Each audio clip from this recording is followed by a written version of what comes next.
All right, welcome everyone. How are we all? We're good, we're fine. Last session, everyone's awake, right? We're going for the post-lunch brownout, right? So you've had lunch, it's sitting on your stomach, you're all gonna... I'll try and keep you guys awake. What we're gonna be doing is this. You're in the right room, okay? I assume you've all read that, made sure you're in the right room. Last talk of TechEd, are you excited? Or are you just worn out? We're worn out, right? Yeah. All right, because the keynote's coming up straight after this, I will try and get you guys out of here a few minutes early. I'm going to try and aim for about an hour instead of the full 75, so that you get down there and you can queue out the front and try and get the best seats and get the IT pros out of the way. IT pros in the room, who did I just offend? Sorry. One person. All right, so what we're going to be doing is running through this. I'll just give you a bit of a background on myself, because you're all excited, right? Who is that Richard fella? That's me there. Isn't that wonderful?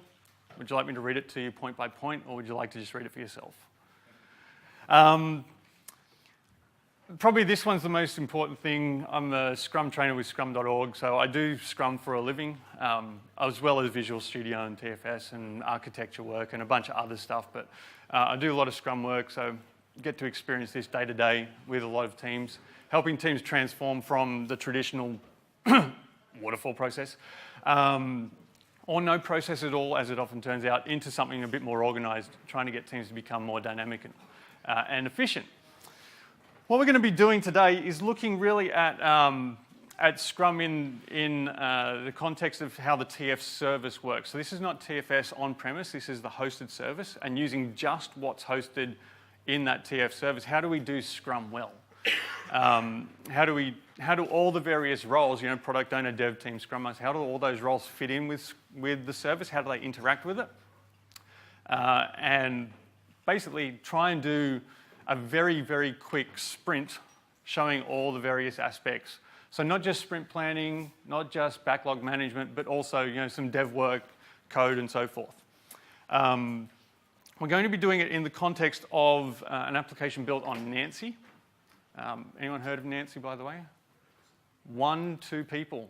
Awesome. Okay, so Nancy's a web application framework, a bit like MVC. Very, very simple way to build web applications, so proving that you can build ASP.NET web apps using something that doesn't come from Redmond. It's true. And we'll do that. All right, so Scrum. Who's using Scrum? All right, Kanban people? Couple.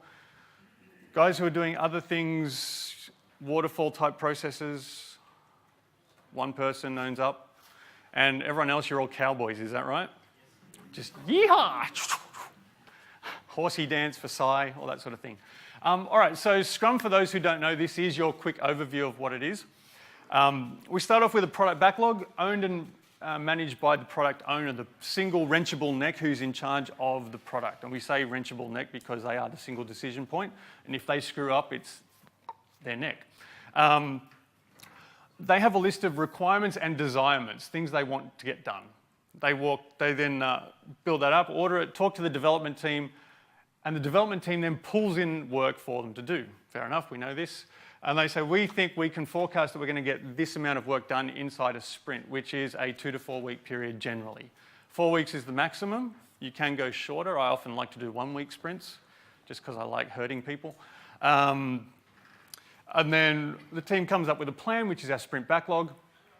They then work on that. Each day they have a coordination meeting at the daily Scrum, 15-minute maximum, where they're just figuring who's doing what, how do we progress ourselves towards the end goal of delivering an increment of the product.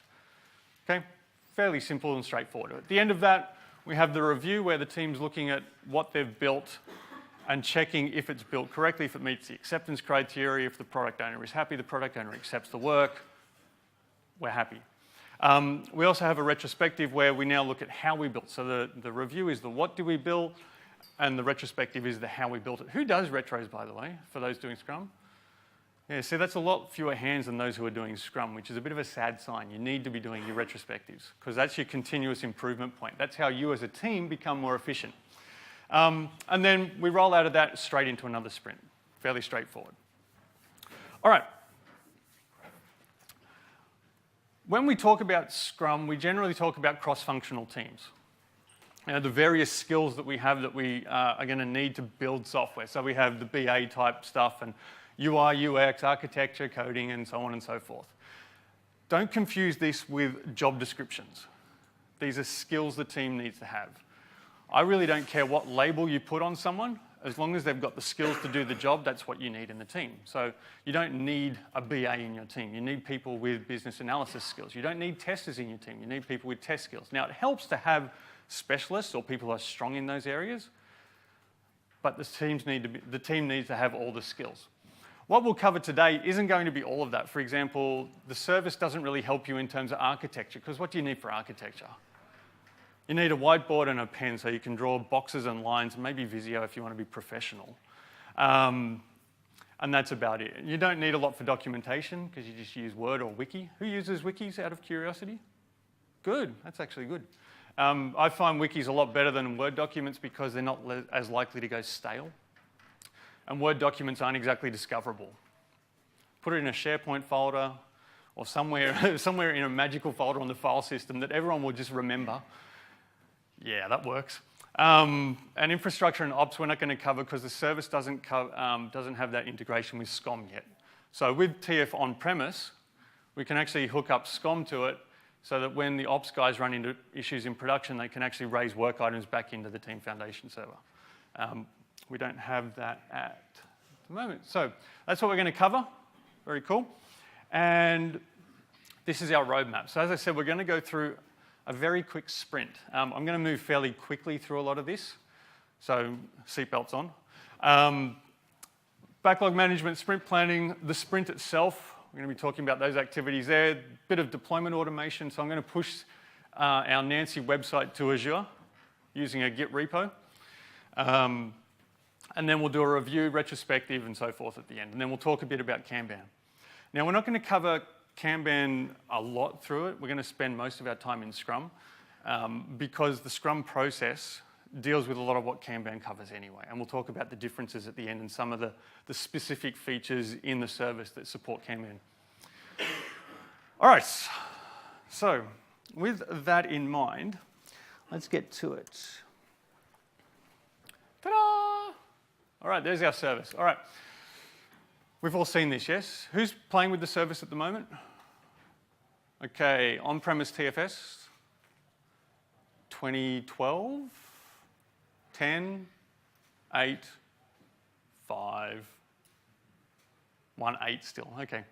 All right, so for those who are using 2012, obviously this is fairly familiar, this type of dashboard and the landing page. Let's just go straight to backlog management. So pretend I've got my product owner hat on now. And I go here to view backlog.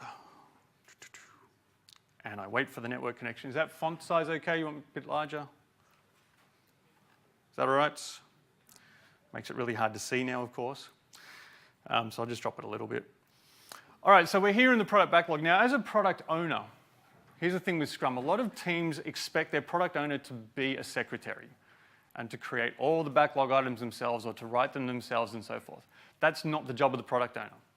The job of the product owner is to describe the vision of what they want. It's up to the development team to go and create backlog items. Did you know that? Most teams don't. They expect the BA somewhere else to write it potentially, then get it handed over. But it's really the development team's job to do that, to take whatever the product owner is describing and put it into a product backlog item, which can be as simple as something like this.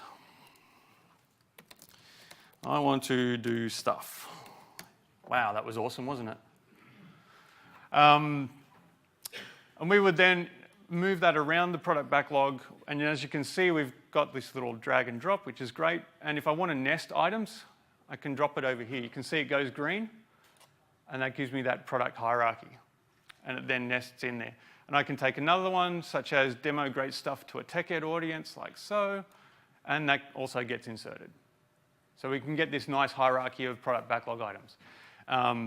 Anyone use Jira at all? Jira by default has just that flat view of backlog items, as you might be aware of. It sucks. If you want to use Jira, you'd be needing to go and buy a thing called Structure, It's a plugin that gives you that sort of stuff. I'm not plugging it by any chance or any stretch, by the way. I think Jira is okay. I prefer TFS because of all the other bits that it offers around that. But as you can see, this is here out of the box. If I want to undo that, I just drag it down and it goes flat again, which is cool. When I'm doing Scrum, as a product owner, I need to be looking at my various product backlog items and saying, are these things ready for a team to work on? So if you look at the Scrum guide, it says, don't let make sure the product owner's got these things ready for action. So when you go into sprint planning, product backlog items should be ready for action. That item that I just added, I want to do stuff, is not ready. It doesn't have any description yet. It doesn't have any acceptance criteria. So I'd need to go and add some of these things. Once I do, I would then have something like this, where I've got, as a presenter, I want to learn how to type so that I can show things to people without looking like a fool. And yes, you can see my typo. Run the session and get 5-star evals from all you guys. You can pre-fill in those evals, by the way. I don't mind. It's not a problem. Do that now if you've got Wi-Fi. And we set the state here to approve. So the product owner is doing this, approved, and you can see the description there. Approved by the product owner. That means now for sprint planning, this is ready to go. So in terms of backlog management, this is what I'm as a product owner doing, working with the development team. We should be looking at things like making sure we've got effort. Story points is generally what most teams use, though you can use things like ideal days if you wish. Business value, up to you, and then go from there. You'll also note that we've got things like tags up here, and you would have seen this potentially. No, you wouldn't because I had my font size zoomed in too much, but we've got tags that we can add to product backlog items or bugs down here, for instance, indicating a little bit of metadata around these. It's a nice, simple way of grouping things versus using the area paths, okay? So feel free to use those in the service as well. All right, so now we've got a product backlog. As you can see, we've got sizes on things. We've put some effort into cleaning things up. This one I'm not happy with. I'm going to move that down a bit because that really shouldn't be there yet. We've got a few sprints to sort that one out. What's next? We go into sprint planning. So now we're going to be in the room. We're going to sit down. And generally, we do this with the projector up. Who does sprint planning with a projector? Some form. What do you guys do if you don't do sprint planning with a projector? How do you do sprint planning? Just cards? Cards on Post-its on a wall? Okay. Where it becomes advantageous to use a projector is generally a product owner will be talking about things and adding some clarifying information. And they'll generally pop something up on screen to talk about things that they're saying, I want it to look a bit like this, or I want something else. Or you'll have UI mock-ups that you've done with either PowerPoint storyboarding. Anyone use that, by the way? Storyboards, you haven't seen that?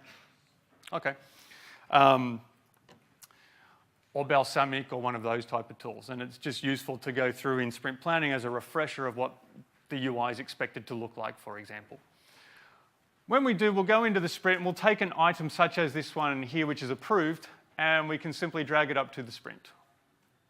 I know it's pretty complex. And then I go to my sprints, and you can see I've got one in progress. So I'm kind of cheating a little bit here. And I add that in, and I now say, well, this is the one we're looking at. It's approved.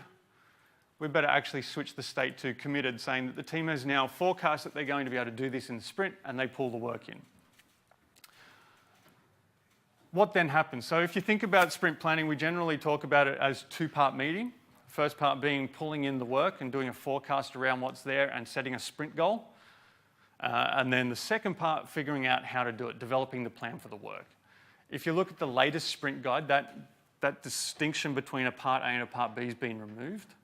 It's now let teams figure out how best to do that. They've got to get a forecast done. They've got to come up with a plan for what they're doing, but we don't have to do that distinct part A, part B anymore. I still recommend it because teams will, if you do that, you force the time boxing around figuring out what to pull in. And I find that teams that don't do that tend to run over and then they don't plan their sprint very well. Once we do, very straightforward, we simply go and start adding some items. So we've got, task 1, we put in a remaining work estimate, which might be, 2 hours or whatever it is. I might decide this relates to a particular activity. This is a piece of development work, it's whatever else. You'll note we don't assign that work straight away. Don't assign work in sprint planning, just let it happen. figure out what needs to be done, and then let people sign up for work. Same as we do in the sprint planning, where the team pulls the work in from the product backlog item. When it comes to the sprint itself, let individual team members pull the tasks that they're going to do. It avoids bottlenecking, and it helps force the team to think about how the team as a whole is acting, instead of, I've got my job, I've been assigned my work. I will work with my blinkers on, and screw you, rest of the team, I've got to get my stuff done, otherwise the boss will beat me up. Anyone had that experience? Yeah, you know what I'm talking about. All right, so let's save and close that. All right, so there it is, pops in. Now, what's handy to think about in sprint planning is where you might potentially be bottlenecking. So again, if you think about the fact that you've got specialists in a team, you might have a DBA, or you might have a UI guy who really knows the JavaScripts really well, and everyone else is a bit average at it, so you tend to bottleneck on particular skills in the team. You can use this section here on the right, work details, so you can just toggle that on and off. And that will show what activities we've got. So we can see we've got 2 hours of development and 4.5 hours that are unassigned, and we can see who's got work assigned to them, which is kind of nice. Where this becomes even more useful is if I go to my capacity for the sprint, and I say in this sprint that Richard here has 4 hours a day capacity, because he's a bit of a slack ass and doesn't do work. Whereas the iron programmer, he does full hours of work a day, full hours of work. What? And Richard doesn't do that. He does documentation because he's useless. And then we can see as a team now, we're starting to get these charts showing up, the bar graphs, indicating how we are on our capacity. Quite handy. And I can also add days off, so I can say, you know, I've got a particular day this week which I'm not working, or whatever it happens to be, etc. So we can take time out. Very useful if you've got that sort of constraint and you're worried about it. More useful for longer sprints than short ones, because generally you can talk it through fairly quickly. But if you're doing a 3 or a 4 week sprint, I'd recommend you think about using that. All right, and then of course you have to save it. Don't forget to save. Okay, so where we're at. Sprint, product backlog management, and sprint planning. So we've done that now. Fairly simple, fairly straightforward. What next? We go do the daily scrum. Now, the daily scrum, if you think about it, or if you listen to what people talk about, is generally these questions, correct? You guys who are doing this, you probably ask these questions, and it gets kind of tired after a while. Well, what did I do yesterday? What slowed me down? What am I doing today? If you're doing those questions, you're doing it wrong. In fact, the Scrum Guide's changed recently. Don't do those questions. The problem with these questions, the way they're phrased, is they're all about me as an individual. What did I do yesterday? What did I do? What am I doing today? What slowed me down? Where's the consideration for the rest of the team? Again, it forces this blinkered mindset. It might be subtle, but it does happen. And you see what happens in a stand-up. You know, we've got the task board there potentially, or a big screen, and the team's going through in a bit of a semicircle talking about what's happening. The person who's talking is engaged, and everyone else is doing this. My phone's here, that's interesting. Oh, look, a bird, a squirrel. Don't do that, okay? So what we want now is to think about how do we as a team work? How are we as a team progressing? So these questions have changed. What did I do yesterday to help the team meet the goal? What slowed us as a team down? So if I get slowed down, that affects us as a team because it's reducing our capacity. So how we slowed down. And what am I doing today to help the team meet the goal? Not what am I doing today according to my job description, according to the task that I've picked up and so forth, but what am I doing to help the team? I might have individuals in the team who don't actually pick up any tasks at all. And instead they spend all their time pairing with other people, working with the rest of the team to do mentoring or training or whatever else, code reviews, I don't know, all sorts of things. They won't have individual tasks, but they're all helping the team. So focus on those, okay? Another thing that I would love to do, by the way, anyone seen this? This got announced a couple of weeks back by a company called Uber Interactive. And basically what they've done is they've got a projector and a Kinect for Windows, bit of software on a PC, and they mount the Kinect up on the roof or on the floor, and it will take a projector like this and turn it into a touch screen. Ooh, so sexy. Oh yeah, as you can tell, I want one for Christmas. So if anyone's thinking this is a good talk and wants to buy me a Christmas present, so yeah, you basically stand here and the thing does some syncing to figure out where the edges are and then turns the whole surface into like a 100-point touch screen. Awesome. So you can then take, jumping back to here for a minute, your sprint, and when you do your sprint daily scrum, and you jump to the board, I can go, I was working on that, and just drag it across. Maybe I just like toys and gimmicks, I don't know. But it's much nicer than doing that, isn't it? But that's really what's going to happen, okay? So we move tasks around, we assign them. You see, once I pick this up, I now need to assign it to myself. So that's me. I need to say, well, this one here I've actually finished, so I move that across. As I do so, you'll also see the sprint up here, the burn down chart changing. So if I look at that, you can see there's my burn down at the moment, which is cool. And I'm going to change this number here and make it something else. Let's say that's 8 hours. The iron program has struggled. And you see immediately this has jumped up, okay? So you're seeing this live update to what's going on, which is cool. If you've got on-premise TFS, you can get a plugin to also effectively hook this up with SignalR to auto-refresh. There's a plugin from a guy named Tiago Pascal, who's got one you can add to your on-premise TFS. You can't do that with the service because there's no support for plugins. So for those, you'll just have to hit F5. It's okay. It's not the end of the world. All right. So daily scrum, 15-minute thing. We go through, we figure out what we're doing. If we need to add extra tasks, which does happen, we can simply come in here and, do what you would expect, extra task. Put it in. I haven't set any hours on that. I better do that, whatever it happens to be. Okay? Fairly straightforward. All right. I should mention one thing. Back when I was talking about product backlog items, I forgot to mention features. You see this one up here? Has anyone played with this yet, out of curiosity? So the idea behind, anyone heard of an epic? Yeah? Don't use that term. I hate that term. It's just a larger story. But the idea is that in terms of managing a product backlog, you can manage it at different levels. Conceptually, you've got a large, high-level view of what you want your product to do. And this is generally what we talk about with the epic stories. They're big things that are too big to fit into a sprint, but that product owners and business people generally talk about. I want my admin systems. I want to do my payment processing. I want to do whatever it happens to be.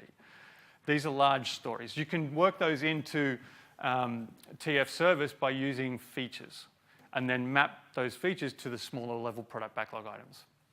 No problem at all. So for that, just to jump back very quickly, if I go back to my backlog items here and look at my backlog, and I go over here to mapping, turn that on, I've got my features. I haven't got any features yet, so let's just add one quickly. So I'll jump over here, a new feature. Isn't that creative? And I shall jump back over to here with my mapping, and I'm simply going to say that item there is related to that feature. If I change my view over here now to say, show me backlog items to features, we'll see that that component registration is now part of a new feature. Very straightforward. And then I can go back to my normal backlog view like so. And if I go here to my features and I do the same sort of thing, I can view features to backlog items as well, and I can see how my larger features are being broken up into smaller items. At the moment, the service only offers 2 levels, features and backlog items. The team is thinking about multiple levels, but it's not going to be there yet. Question? Could you have a backlog item as part of 2 different features? Can I have a backlog item as part of 2 different features? Good question. You ready? Remember that all work items in TFS are simply links. All right, so there's my other feature. And I go over here to mappings and, oops, screen refreshed on me just as I dragged it across. All right, so let's go back to my features and change my view.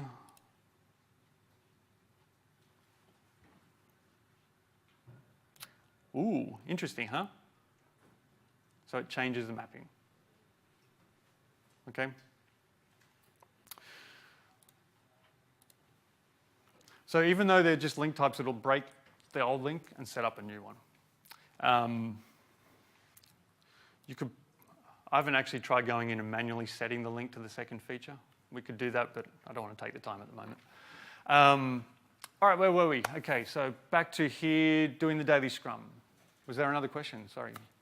Just interested in what your opinion is of the features from the development team's point of view. Do they actually manage those through? Because I noticed that that feature had a state. Yep. Do they, or is that the product owner to sort of put that feature through until it's done? And so the question for those who didn't hear it is: does the development team, my awesome grammar, manage the states in the features? So if we go back to features here, and I look at this one here, we have some states here: new, done, in progress, removed. Does the development team or the product owner manage that state transition? What would you do? Who says development team? Product owner? It's actually both. As the development team pulls in the product backlog items and works on it, you could say the feature is in progress, but the only person who should really set the feature to done is going to be the product owner because they own it. Make sense? Same as in product backlog items. Who moves it to the committed state? Who moves it to the done state? You know, the person who clicks the button isn't so much the important one, it's who gives the nod to change the state. Again, the product owner is going to be the one who should set a state to done for a product backlog item. All right, where were we at? All right, let's jump back very quickly. What we're going to do now is just run through the team part. So we've done sprint planning, so forth. We've kicked off the sprint. We've got some stuff to do now. How does a team collaborate? One of the important things in Scrum is teams that communicate. Most teams that do their first sprint and do their first retrospective, when they talk about what they can improve on, what's the number one thing they talk about? You would have experienced this when you first did yours, if you did it. Communication and understanding the requirements. Both of which really come down to collaboration. How do team members collaborate with each other? How do team members collaborate with the product owner and clarify things mid-sprint? Collaboration's important. And then we'll talk quickly through source control with Git that we're doing, code quality and testing. Alt-tab I was about to do. Let's do Alt-button. Right. Okay, collaboration. If I go to the home of my project here, you'll see down the bottom, I have team rooms. Yep. I can have multiple team rooms. These are effectively chat channels. You might think, well, why do I need a chat channel when I'm just within my one project? We do this within Redify very regularly. We have teams who sit literally within spitting distance of each other. Not that they would. It's a bit gross and there's electrical equipment around. But they will still use a team room because they want to have communication that's non-disruptive. So when you have verbal communication, it's generally about a point-in-time thing and it's between two people. Help me with this and so forth. Versus communication that you want in kind of more an asynchronous broadcast mechanism, and a chat room is great for that. It's also great for teams that are distributed, obviously, because out of sight, out of mind often occurs. If you've got distributed teams, show of hands, distributed, you know the problems, yep. If they're not on site, you kind of forget about them. Whereas the team room actually gives you this idea of presence. So I can see who's actually in the room at this point in time, who's working and doing whatever it is they need to be doing. So if I look here at this one, just to do that, I have a team room here. I'll just drag that across. And I have another guy, the IAM programmer's logged in on this one over here.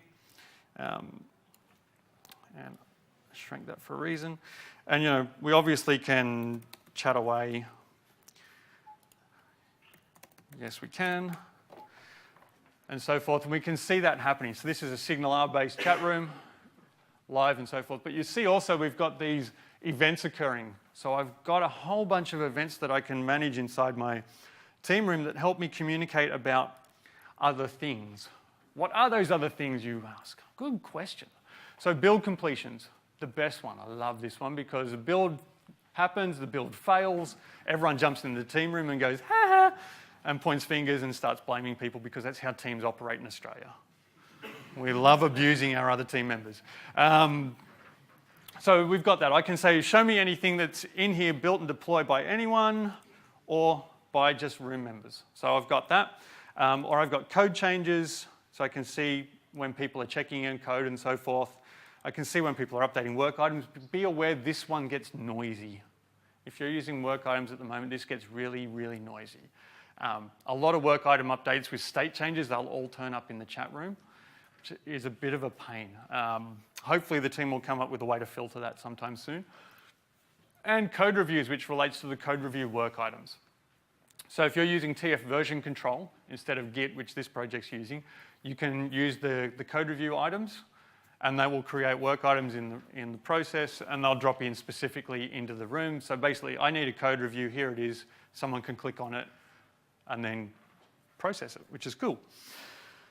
All right, so that's there, and you can see these obviously jump out to the work item itself, which is great. Back to where I was. Now, I can also do, ask me about number 280. What's number 280? I don't know. One of the issues with trying to find a work item number to post it in the room, if I put hash in front of it, it automatically turns into a link, is how do I know which item it is? Well, I can jump over here, to this task here, and in the page up here, just search for it. So if I search for local, you can see it runs a query, and then I'm getting that, and I can see the ID, and then I can go post it. It's not ideal, but it's a really easy way to find items quickly. Easier than searching inside Team Explorer, though you can do that as well. So I can go here in Studio, just zoom that in, and you can see I searched for local and it still found the item. So there's different ways to find work items depending on what role you're doing and if you're stuck in the web interface or you're using Studio. Most developers, by the way, will end up with multiple monitors and will have, or even on a single monitor, I'll just alt-tab between the browser and so forth. The chat notification in the room has a little audio beep that will happen, and you can turn that on and off as well. Wherever my audio indicator's gone. I think it might have been lost in my font size. All right, so collaboration's important. Source control. Source control. Hello, Git. Who's happy Git's in TFS now? Yes, 3, 4 people. Wow. What do you guys use? Subversion? Source safe? TF version control. So TF version control prior to 2012 sucked, right? It blew chunks. The fact that it had that read-only lock on everything all the time meant you had to go and do the explicit checkout and so forth. Local workspaces in 2012 really improves that. So now I can go and edit things directly on the file system and not worry about having checked them out first and go, oh, I forgot to turn off that lock. That whole process. Git improves things, again, depending on the way you work in teams, by letting developers have their own copy of source control and make own local branches. So they can branch themselves, do some experimentation on something separate from everyone else. They don't mess anyone else's code up. It's only when they push the code to the remote server that everyone else gets screwed up. So here we're looking at a project, Nancy project. This is as tough as it gets for a web application. Do you know you could build a web app in 3 lines of code with 3 pages? There it is. So if I run this app, you can see I've got routes here. So there it is. Hello. It's exciting. And I can go to /home, and this is home. It's even exciting-er. And demo, and that's, wow, pretty cool. Nice little framework for building simple applications. You can hook it up to view engines and everything else as well, so it hooks up to Razor. I've just dumped straight text because it's easier. But I might go down to here to say this is yet another page with some changes, and I'll save that. And if I go over to here to my changes, you can see I've got a change here. I'm going to make a commit here, something, wherever else. Sorry? No code review. You code reviewed that, right? And then I'm going to push that to the remote server. So you can see that's pushing, and oh, hang on, there's changes on the remote server. Someone else has made some changes. I better pull those down, so I will do that. Do a pull, and you can see I'm not having to go to the command line here. So simple push and pull is quite okay in Studio if you're using Git, though I still recommend using command line for a bunch of options. So we've got that, I'm good, but I've got some conflicts. So I need to resolve the conflict. So again, similar kind of process. So there it is. Let's just do a compare of the files, and you can see I've jumped into the tool, and someone's put some HTML around this one and made some edits to the home page and so forth. Just to save time, I'm going to take the remote, and that's cool, and commit my merge, and commit, yep, good, and then I go here, I'm going to push that up to the server. Done. Okay? So Git is a valid and viable option for teams who do that. If you're someone who's a developer who often works offline as well, carry your notebook around, want to do a bit of work on the train to impress the boss, feel free. It's all there, it's ready to go. Okay, so what about code quality? So because I'm using, I'll just go back up here for a second. Because I am using Git for this project, I don't have code reviews here. There's no code review link in the Team Explorer because that's tied to TF version control at this stage. That said, there's still options in the service to be able to do some form of lightweight code commenting or code reviews. So if I jump out back to the service and I go to the Home tab and I go Code, I'll close that chat window. I go to Code and I wait for the network. Do I click the button? That would help as well. And we sit here and talk amongst ourselves. There we go. So there's some changes. You can see I've done a few changes down here. Let's go have a look at this particular commit. So I'm looking at a change here. I go, okay, I want to make a comment about this particular item. I can go click to add comment. I can simply go in, comment, blah, blah, blah, blah, blah, blah, blah. I give up. Save it, away we go. I will then see that there's notes about that. And I can do it at a line level, I can do it at a whole commit level, and so forth. As I'm doing that, we're actually seeing some notifications, by the way, over here in the chat channel that people have been doing stuff. I've got some commits. Oh, and I've had a build that's run. That's exciting. We'll look at that later. It's not the perfect code review system. But then again, neither was the TFS 2012 one. That was a bit broken as well because you'd request a code review, which was great in theory. Someone would pick that up, which is great. They could look at the items. They could do a review. Who used it, by the way? Anyone? A few people? The problem was when they finished the review and sent it back to the original developer to do anything, the process stopped. You couldn't continue it. So a code review really is a two-way process. There's a lot of backwards and forwards. This is something you should improve. Okay, I improved it. How's that? No, that's still bad. No, it's okay now. No, and there's this kind of to and fro. The code review, which is over the fence and back again, and that's it, doesn't really work.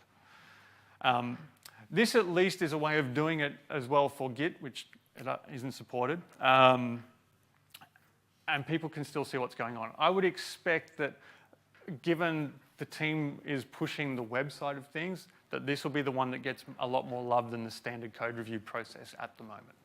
I'm not making any commitments on behalf of the team, by the way. I don't work for Microsoft. The opinions are my own, blah, blah, blah. But that's what I would expect. That's what I would hope for. And you can always hassle them on user voice, visualstudio.uservoice.com. Go and put suggestions in if you want something improved. All right. Where do they live? They live in the TFS database. They're not in the Git repo. So they're in the TFS database, and I don't know what they've done under the hood to make it work, but there's some attached metadata. Same as the tags aren't actually directly on the work item. They're attached metadata. So it's kind of interesting where they're taking some of this stuff. All right, that's where we were at. Okay, so that's a bit of source control, a bit of code quality. What about testing? So we've got this little link up here that says test. Yep. Testers in the room? Anyone? Scary. One person. Okay, so anyone used MTM, by the way, Microsoft Test Manager, that horrible desktop client with the UI from the 80s? Yeah, it's beautiful, isn't it? Okay, so the team has now provided a web-based interface. I can still run tests if I do the drop-down here using MTM. I can still run tests using the client. That will launch the thick client and will run this test case. But if I'm just doing lightweight web testing, for example, then I can simply do this. I can go run, and this is going to launch. Launch. Come on, don't fail me now. Click run, run. Come on. Okay, this is good. Go network. I'm going to blame the network. Shall I do that? Run. Because if we try it again, that'll work. Okay, let's open the work item. Oops. Let's open. Yes. Please, you close the changes. Let's just open this first. So this is a test, usual test work item. We've got the various steps in here. We've got some data-driven tests. So I've got some pages that I want to test just to make sure they're all okay. And again, I'm going to come back here and I'm going to try this way instead. That way works. The mysteries. All right. Let's just drag that down a bit. Okay, so what we've got now is kind of like MTM in that we've got that little window that sits on the side of your screen, and then you've got your main desktop area for doing your testing of the application. So if I go and grab this and pull this out as another page and jump back to the other one, it says, here's some instructions. I've got test one, I've got iterations. I want to take this site and see that it works. So this is my Azure website where I've deployed it to. And I've got my TE 2013 websites, and I can see I've got a page, which is cool. So I might say that that particular test is okay, and then go to the next one, and then do /home, and so forth. And sure, the font's tiny, but I can also go create bug here. I think the fact that I'm zoomed in on my font's messing it up. It's a bug. And I can go and create a bug, and you can see it's tracked some information. Now, if you create a bug in MTM, it usually also captures system information and so forth, and you can do easy screenshots. You can't do that with the web client because it just doesn't have that features. It can't get to the system info, for instance. So you won't see in here, in the system, any data at this stage. Tester would have to fill that in. Question? MGM got license. That's the web interface got licenses. You're going to ask me a licensing question, are you? Okay, so yes, if you want to use Test Manager, you need to have a license for professional or for test professional, one of those two. The mysteries of how Microsoft does licensing are one of those things I've never managed to wrap my head around. So I just generally, because I'm MVP, I can get Ultimate. So I kind of forget about licensing and just say, talk to your local reseller who will help you out with whatever it is. And then it's just easier because it's not my problem anymore. I'll just be honest. For other things with this, because it's free for 5 users, you've got access to the basic stuff. But as you can see, test is marked as being in preview. So if you have a look, I'll just close that, leave the page, and close that one. When you hover over this, or when you do the test stuff, the little asterisk says it's in preview, which means it will probably become either a license thing or a charge thing, depending on what happens when they finally release the pricing model. Same as build will no doubt be charged, but I doubt it's going to be expensive because it's just going to be CPU time. Testing, I don't know what they'll do for that as well, but we'll see. All right, so where are we at? Code testing. So testing's cool. It's kind of handy for a lot of the testers who don't now need to install that MTM client on their desktops, which also makes the ops guys happy because they don't have to worry about pushing it out as part of the SOE or anything like that, or doing updates and so forth. You can still use the full client. Obviously, you can still talk to TF service. So the full client will talk to the service just like Visual Studio does. And we can go from there. All right.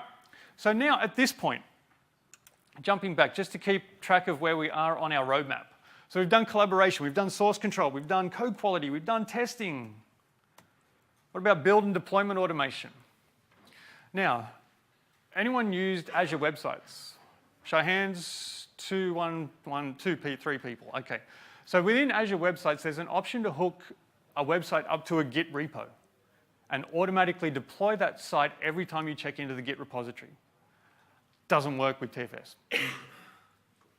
Of course not, because the Azure team decided that no, we don't need to worry about that at the moment. Actually, I'm putting words in their mouth. And Scott Guthrie's doing the lock notes, so I better not abuse them too much, right? But it's not supported yet. If you go onto the site and you try and do a deployment, you put in your TFS service account, it will only find TF version control repositories. It won't find the Git ones. So what's a developer to do? We want to do our deployment on build automation every time we do it, but what we want to do is we have to kind of mess around with our build definition. So I'll jump back here to Team Explorer, just so you can see what I'm doing. I'll go here to builds, and I have a build definition here, edit build definition. Can you see that? No, I probably should move the mouse. All right, in the process, I'm using, who's done TFS builds? A few of you guys? Okay, so this is fairly familiar. The only thing that really needs to happen in here is that, and it's not going to come up because I've used, okay. I'll show the 13 one. Basically, I've got a blog post explaining this. In your deployment of your MS build, you pass in some extra arguments. Basically say, deploy on build equals true. And then you've got to actually put a Visual Studio tool version in it so that the build servers in the hosted build pick up the right version of MS Build and know how to deploy to Azure properly. If you don't do that, the build will run and it will pass, but the site won't get updated and you'll be scratching your head for a while and you end up with bald spots like this. It's not good. All right, so if just come back here for a second. I'll show you one that I have done. And in the log, you'll see it's all compiled. I can view the log file, and it will come up in a second.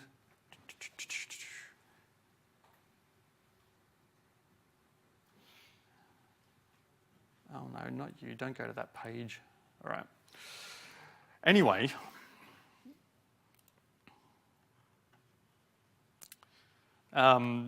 we're doing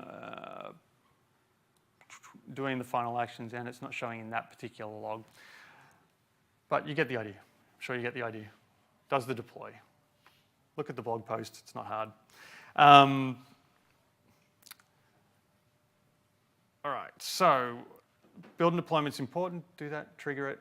Again, I can do this. In here in the source settings, you'll see we've got the project we're building, and we're building off a particular branch. This is how we reference branches out of the Git repos. If I've got multiple repositories, because I can do that inside Git, I can select which repository I'm interested in. So we can do multiple repos, which is useful for one team project with multiple teams doing different stuff within that project. Then I'm saying I want to build that particular one, and then do it on the hosted build controller or the 8.1 preview controller. It works on both. I've tried both of them. And then it will push up. So if I go and just to prove the fact, if I go here and change this and we add something. So we just add a new URL and we'll do p equals p. It's exciting. Save it. All right, and I'll just shrink that down so I can see what I'm doing. Go over here to changes, and I will commit that, go to my commits, push that up to the server, and that will then go and trigger a build, and we'll be able to look at the site in a minute or two once it's done the build to actually see that things have happened. And just for fun, I'm going to leave this particular page open and we'll see when the build's finished and then we'll go have a look at the site. All right. So while that's happening, retrospectives. So we go through the sprint. We've done all our work. We now want to get to the end of the sprint and do a retrospective. It's really important before we do that, if we can, that we get feedback from our users. So within the service and within 2012 and onwards, there's been that feedback tool. Out of curiosity, who's used the feedback tool? 2 people, 3 people. Okay, so not many use it. I would say definitely look at using this thing because it's a very, very useful tool. I'll go to my page over here, back to home. And on this front page, there's a little link here that says request feedback. If you click that thing, it's going to pop up a small wizard saying, please tell me what you want to do. So I'm going to ask the product owner to give me some feedback, and I want them to go to HTTP, I'll give them the URL to launch, te2013.azurewebsites.net. Use any browser you like, complete with spacing. All right, and then I want some feedback. Please check the pages. Don't worry about links yet because we're building for sprint or whatever else. And then I can preview what that's going to look like. And they're going to get an email that looks something like that, which will launch a tool. So I'm going to go, yes, please, send that off. All right, so that will send an email. And my product owner over here has a very clear inbox. He's going to have that. And this just went beep at me. And I can see I've got a feedback request that's been created, and the build's finished. Awesome, good timing. All right. Yes, you can ask a question while I press F5. Can we change the email templates also? Nope. Can we attach the image screenshots? Nope, because this is the service. You can't do a lot of that sort of stuff. When the feedback request, it's pretty much a pro forma anyway. It says launch this link. Yes, come on, refresh. Send it through, send it through. People are desperately waiting. There we go. All right, so I'm good. I can install the feedback tool. If I haven't got that, I can start my feedback session. Because I'm running in private, that's not going to launch at the moment, so I'm just going to quickly grab this URL down the bottom here and run that and just hit the button. And that's going to launch the feedback client, like so, which will then let me play around with the application. So it says launch that app. I'm going to do that. Here it comes. Hello, that's cool. And then I want to provide feedback. So I'm going to do that. And I can do a few things. I can record screenshots, drag a section, that's great. Record my voice as I'm doing it. So one of the things, especially around usability, that's quite handy is to get users to actually play with the application and record what they're saying and get them to talk through what they're doing. And when you hear them swearing at the screen and all that sort of thing, you know that they've got some room for improvement potentially in your UX.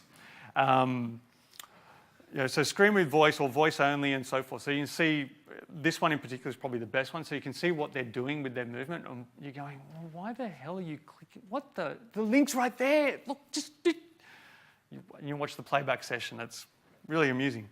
But I do that. Put in some items and I say, it's kind of okay. I submit the feedback, submit and close, and that will then disappear. And our site's done. Okay, so, and then again, feedback response has been received. I can open the response. And that will open up and show me all the information that you would expect from TFS. This is some of the existing stuff, but we're doing it within the context of Scrum. We're trying to tighten the feedback loop. So in Scrum, your feedback loop is important. The shorter you make the feedback loop, the better. You want to be able to turn things around quickly so that if you do build the wrong thing, you know you've built it incorrectly as soon as possible.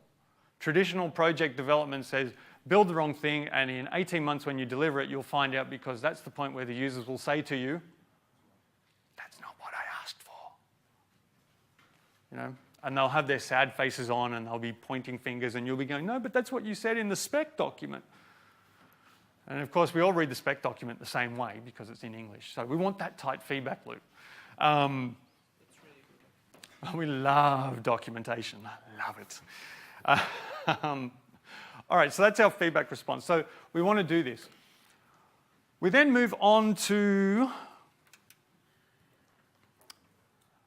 the sprint review itself. So in the sprint review, we're talking through what we did in terms of what we've built. So we've got the items, we've now built it, it's deployed on our test site, if nowhere else. If it hasn't made it to production yet, that's okay. And now we want to sit down and we want to do a review process. At this point, we would go back to that product backlog that we had before, and we would look at every item in the sprint. We don't do a demo. Most teams doing sprint reviews do them incorrectly. They do demos. It's like I'm doing here. They do a song and dance about how wonderful it is, and here's the new features, and isn't it great? That's wrong. If you're doing that, change your behavior. Sprint review is an inspection. Think of it like getting the pink slip for your car or a 140-point safety inspection. You go through, and it's very boring, but you go through very methodically, item, item, item, item. Open up each product backlog item, check the definition, check the descriptions, check the acceptance criteria one at a time, and very methodically go and show them.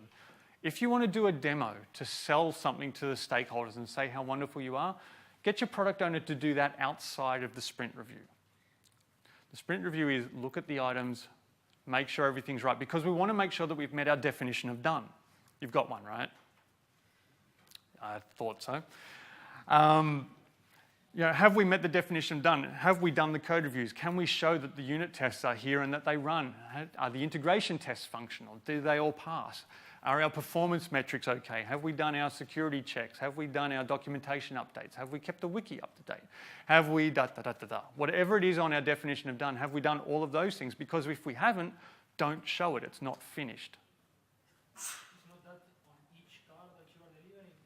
Don't you do that every time that you are delivering something? Yes, you do. Just wait until So if you're doing Scrum correctly, you do. I'm not going to ask the room who's doing Scrum correctly. Everyone's got room for improvement, right? So Scrum's kind of this spectrum. You can do Scrum and have plenty of room for improvement. You can do Scrum really well, and if you do, I'm impressed. There's very few teams who do Scrum really well. Very few. It's a hard thing to do. It's easy to understand the basics of it. It's hard to master. So this is part of that. A lot of teams think they're doing Scrum fairly well, and they do their retrospectives, their reviews, and it really is just a smoke and mirrors demo. And the product owner looks at it and thinks it's finished. They don't know that under the hood, the thing's a complete mess, that it's, blue tack and bits of string and MacGyver's happy in the background. Question again down the front, and then I'll get one here. Were you implying just then that the business stakeholders shouldn't be at the sprint? No, they can definitely be there, but then don't expect them to go for a song and dance. If they turn up, they're coming to inspect. Yeah. If you buy a new car, what do? You take it for a test drive and you get a demo of it, and generally you buy it. If you're getting a second-hand car, what do? You take it for a test drive, it feels okay, but then what do? Then you do your revs check. Then you get a mechanic, if you're wise, to go and have a look at it and try and spot the things that you can't spot because you're not an expert, so that you don't buy a lemon. Unless, of course, it's your daughter's first car, in which case you want to buy a lemon, because it's part of the hazing ceremony that you give your children. Then you can get the call at 2 in the morning when they've broken down. But yeah, so there was another question. Was there another question? Nope. Okay. All right. Retrospective.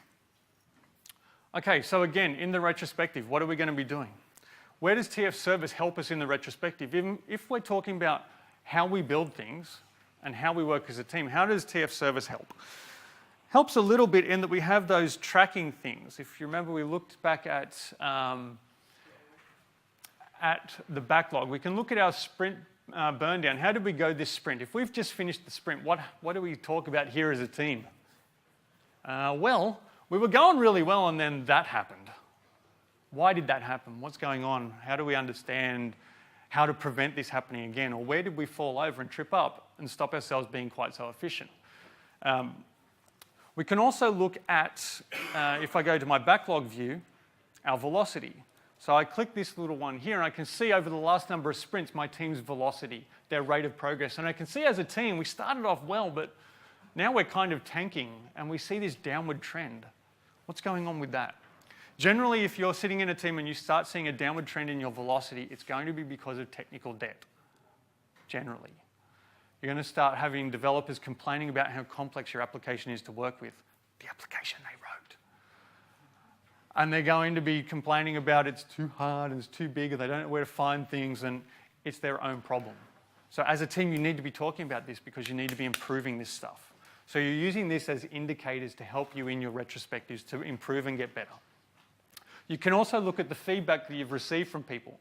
We've got feedback from the feedback tool from various people, and this is what they're saying, and we can see on average their star ratings are starting to drop, or they're starting to give us feedback with smart, frowny faces in it and so forth. This is not a healthy situation. All right. So that's the Scrum side of things. Let's have a quick talk about Kanban. So Kanban, for those who don't know, is this very, very, very, very, very lightweight process. Did I say very enough to get the point across? So Scrum's lightweight. Kanban's like paper thin. You can see through it. It's based on lean principles, and the lean principles come from a manufacturing perspective. The idea that in a factory environment, when we're producing product, we want to minimize our work in progress, because anything we work on that doesn't get sold is waste. It costs us money. If we don't think about our end-to-end process and we build up a lot of parts along the way, we end up with stockpiles of items mid-process. It costs us, especially if we change our direction. The same happens in software. I want to think about my process in terms of development. What are the stages I go through? And where am I bottlenecking my development efforts? And where am I building up too much work in progress? And Kanban helps us visualize that. So we focus on the end-to-end throughput. It's a little different from Scrum in that it focuses on flow. We generally have this pile of stuff to get done, the backlog, and we flow that through the development process. In Scrum, what we're really talking about is batching work. You know, the whole sprint concept is batching work. We take, a 2 to 4 week period, and we batch a chunk of work for that period of time, and then we rinse and repeat another batch, another batch, another batch. Works well for project work. But what if I'm doing support work where it's largely ad hoc? It can become a bit more difficult to do because we don't have that planning horizon to work with. We have a shorter visibility. A few things to note.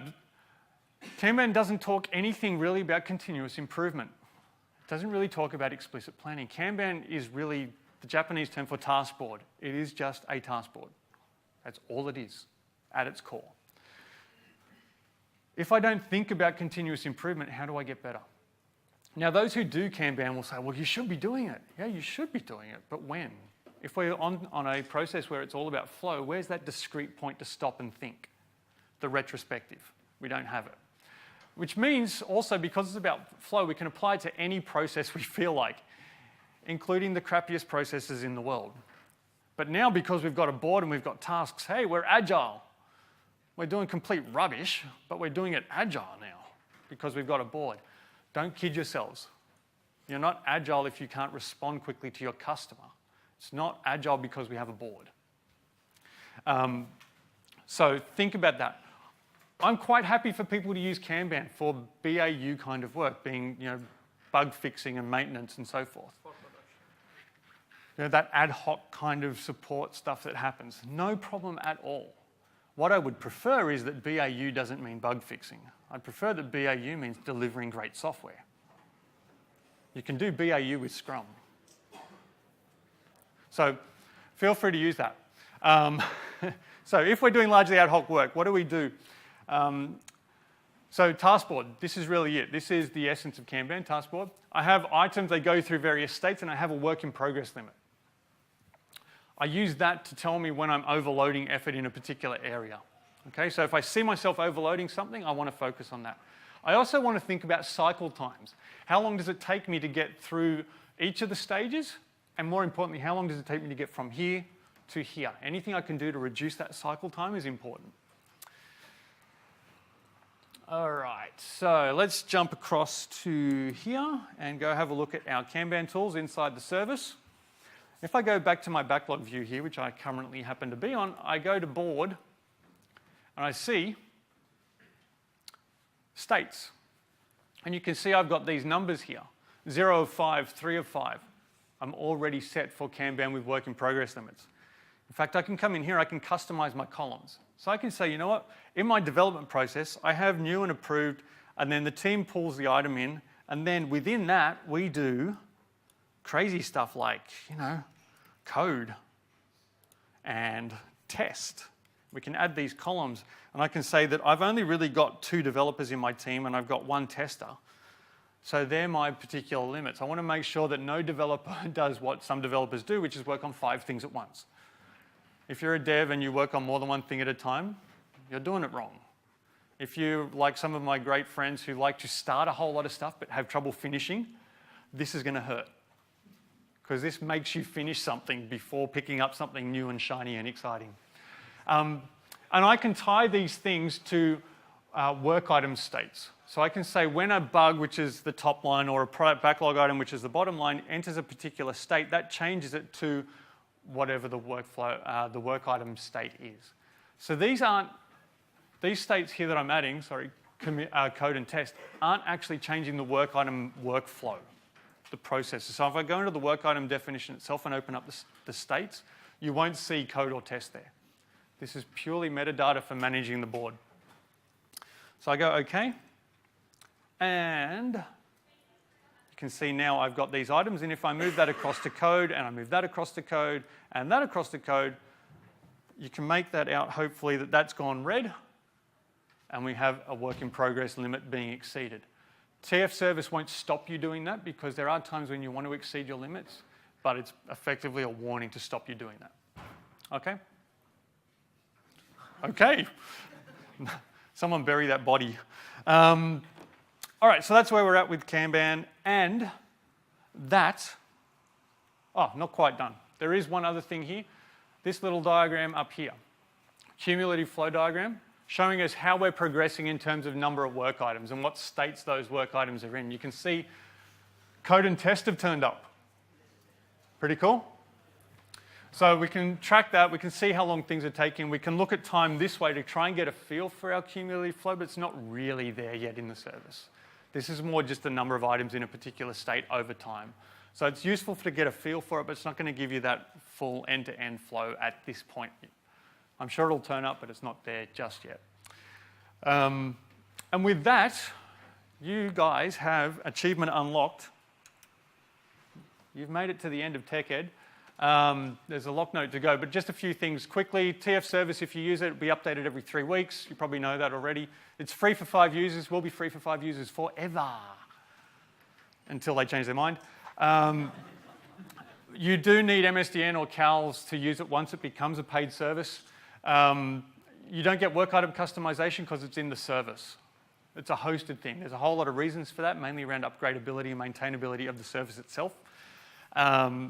You have to, if you want SharePoint or reporting services, you won't be able to use that. You'd want an on-premise version there. And you have to use Microsoft accounts to log in, which means no AD integration at this stage.